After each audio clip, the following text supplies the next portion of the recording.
அன்பு தமிழ் உறவுகளுக்கு இனிய திருக்குறள் வணக்கங்களை உரித்தாக்கி கொள்கிறேன். நான் உங்கள் மூவேந்திர பாண்டியன்.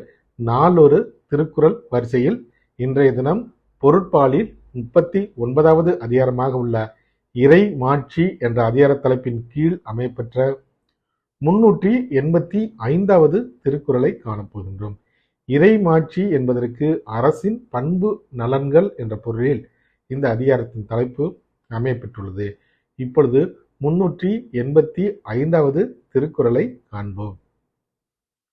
இயற்றலும் ஈட்டலும் காத்தலும் காத்த வகுத்தலும் வல்லது அரசு.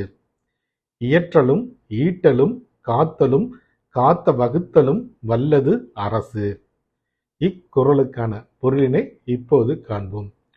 பொருள் வரும் வழியினை நன்கு ஆராய்ந்து பொருளை சேமிப்பதும், சேமித்த பொருளை காத்து நின்று அதனை முறையாக திட்டமிட்டு செலவு செய்வதே வல்லமை மிக்க அரசாகும். மீண்டும் பொருள், பொருள் வரும் வழியினை நன்கு ஆராய்ந்து பொருளை சேமிப்பதும், சேமித்த பொருளை காத்து நின்று அதனை முறையாக திட்டமிட்டு செலவு செய்தே வல்லமை மிக்க அரசாகும் என்பது இக்குறளுக்கான பொருளாகும். ஆம் தோழர்களே, வள்ளுவரின் வழியினை பின்பற்றி வாழ்வில் வெற்றி காண்போம். வாழ்க தமிழ், வளர்க தமிழ்நாடு. வணக்கம்.